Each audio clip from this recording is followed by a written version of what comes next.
സംസ്ഥാന സ്കൂൾ കലോത്സവത്തിന്റെ സ്വാഗതഗാനത്തിന്റെ ദൃശ്യാവിഷ്കാരവുമായി ബന്ധപ്പെട്ടുണ്ടായിട്ടുള്ള വിവാദത്തിൽ പോലീസ് കേസെടുത്തിരിക്കുകയാണ്. 11 പേർക്കെതിരെയാണ് കേസെടുത്തിരിക്കുന്നത്. വിശദാംശങ്ങളുമായി തുളസി പ്രസാദ് ഉണ്ട്. തുളസി, എന്തൊക്കെയാണ് വിശദാംശങ്ങൾ? ആർക്കൊക്കെ എതിരെയാണ് കേസെടുത്തിരിക്കുന്നത്? എബി, കോഴിക്കോട് നടന്ന സംസ്ഥാന സ്കൂൾ കലോത്സവത്തിലെ സ്വാഗതഗാനം ദൃശ്യാവിഷ്കാര വിവാദത്തിലാണ് ഇപ്പോൾ പോലീസ് കേസെടുത്തിരിക്കുന്നത്. മാതാ പേരാമ്പ്രയുടെ ഡയറക്ടർ അടക്കം 11 പേർക്കെതിരെയാണ് കേസ് രജിസ്റ്റർ ചെയ്തിരിക്കുന്നത്. കോഴിക്കോട് നടക്കാവ് പോലീസാണ് മാതാ പേരാമ്പ്രയുടെ ഡയറക്ടർ അടക്കം 11 പേർക്കെതിരെ കേസെടുത്തിരിക്കുന്നത്.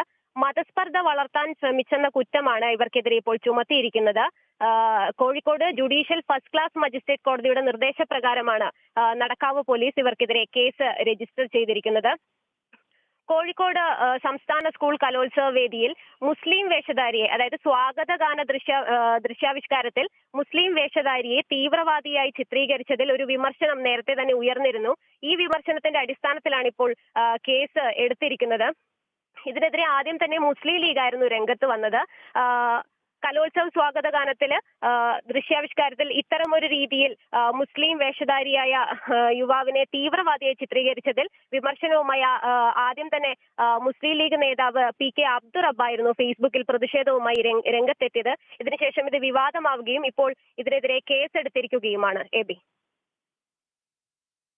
കലോത്സവത്തിലെ സ്വാഗതഗാന ദൃശ്യാവിഷ്കാരത്തിൽ വിവാദമുണ്ടായിരുന്നു. ആ വിവാദത്തിൽ ഒരു മതവിഭാഗത്തെ അപകീർത്തിപ്പെടുത്തുന്ന തരത്തിലാണ് ദൃശ്യാവിഷ്കാരം ചിട്ടപ്പെടുത്തിയത് എന്നുള്ള വിമർശനമാണ് ഉയർന്നു വന്നിരുന്നത്. അതിലാണിപ്പോൾ പോലീസ് കേസെടുത്തിരിക്കുന്നത്. 11 പേർക്കെതിരെയാണ് പോലീസ് കേസ് എടുത്തിരിക്കുന്നത്. വിവരങ്ങൾ നൽകുകയായിരുന്നു തുളസി.